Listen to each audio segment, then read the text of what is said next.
जी भैया नमस्कार। नमस्कार जी, कैसे हैं? अपने गाँव बझड़ा कला में हूँ और आपका ज़िक्र हो रहा था यहाँ पर अभी देवा भैया लोग कर रहे थे। तो मैंने इनसे आपके बारे में बात करी, तो यहाँ जी, पूरा एक समाज बैठा हुआ है, जी, आप देख पा रहे होंगे यहाँ पर। जी, सभी तो को मैं मेरी चाहता हाथ हूँ जोड़ कि के राम आप राम। अपने यहाँ पर कुछ विचार रखें। मैं कैमरा चेंज कर देता हूँ इसका। जी, जी, सबसे पहले ये वहाँ सभी बैठी मेरी पूरी सरदारी को मेरी हाथ जोड़ के राम राम। जितने मेरे बड़े बुजुर्ग बैठे हैं, मैं खास तौर से आप लोगों से अपील करता हूँ जी, जितना भी आज का युवा वर्ग है, आपके बच्चे हैं, आपके बेटे हैं, उन लोगों का आप मार्गदर्शन करें, उन लोगों को आप तैयार करें, उन लोगों को घरों से बाहर निकालने का आप प्रयत्न करें, क्योंकि जिस समाज को एकजुट नहीं होता, आज का मैं उदाहरण देता हूँ, आज भारत विस्तार हुआ था मंत्रिमंडल का, दुख के साथ मैं आप लोगों को बता रहा हूँ, ना तो को कुछ मिला, ना ही हमारे को कुछ मिला। उसका कारण केवल और केवल ये है, हमारा समाज एकत्रित नहीं होता। तो जो ये परंपरा चली आ रही है पूर्व से ही, आज आने वाले समय में इन युवाओं को वो परंपरा खत्म करनी होगी।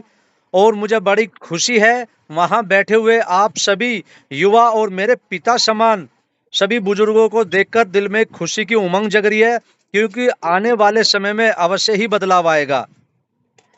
तो सागर जी, आपका हृदय से धन्यवाद, आपने समाज को वहां एकत्रित किया। और मैं आपसे भी हाथ जोड़ के मैं निवेदन करूंगा कि समाज को एकत्रित करने के लिए जो भी करना पड़े आप कीजिए। अगर मुझे स्वयं आना पड़ा, किसी के हाथ या पैर पकड़ने पड़े, तो मैं बिल्कुल अपने समाज के हाथ पैर जोड़ने के लिए तैयार हूं। परंतु आप लोग एकजुट जरूर हो जाएं, क्योंकि हम लोग इतना संघर्ष कर रहे हैं। हमारे बुजुर्ग कहते हैं कि प्रजापति समाज कभी भी एकजुट नहीं होगा। तो मैं आप लोगों को बता दूं, हमेशा रिकॉर्ड टूटने के लिए ही बनते हैं। तो ये रिकॉर्ड भी अवश्य ही टूटेगा कि प्रजापति समाज भी एकजुट होगा, एकजुट होगा, एकजुट होगा।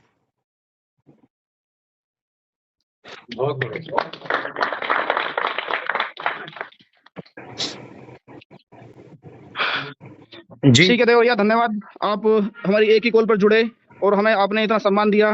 पहली कॉल में आपने हमारा फ़ोन अटेंड किया और कहीं न कहीं लोग बोल रहे थे कि बहुत बड़े आदमी हैं, वो तो इस तरह से नहीं मिल पाते हैं। मैं उनको आश्वासन दिया कि देवा भैया बहुत सज्जन व्यक्ति हैं और जहाँ पर भी समाज की ज़रूरत पड़ती है, वो हमेशा अवेलेबल रहते हैं उस चीज़ के लिए। मैं भी इसी समाज से पैदा हूं, मुझे बनाने वाला भी यही समाज है, मुझे बनाने वाले भी यही सरदारी है। अगर मैं अपने समाज के लिए काम नहीं आ सका तो क्या फायदा ऐसे जीवन का।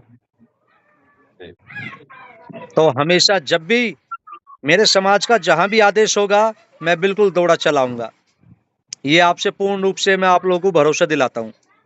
बस मेरी केवल एक शर्त है, मेरा समाज एकजुट हो जाए, एकजुट। जी, बिल्कुल।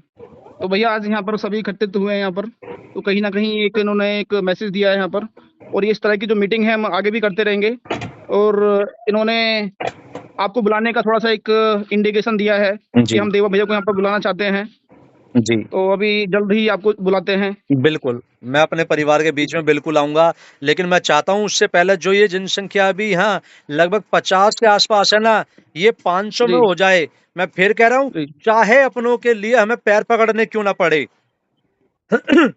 अपनों के पैर पकड़ पकड़ के उनको एकत्रित करने का हम लोग काम करेंगे, उन्हें एक ही छत के नीचे बैठाने काम करेंगे। जो मन मुटाव एक दूसरे के मन में है, वो खत्म करने का हम लोग काम करेंगे। जी भैया बिल्कुल। चलिए, धन्यवाद, बहुत अच्छा लगा ठीक है भैया, आप सभी धन्यवाद को भैया, एकत्रित बहुत-बहुत देखकर, धन्यवाद। आप लोगों को एक जगह एकत्रित देखकर बहुत अच्छा लगा। लव यू मेरे पूरे समाज को। धन्यवाद। ठीक है भैया, धन्यवाद।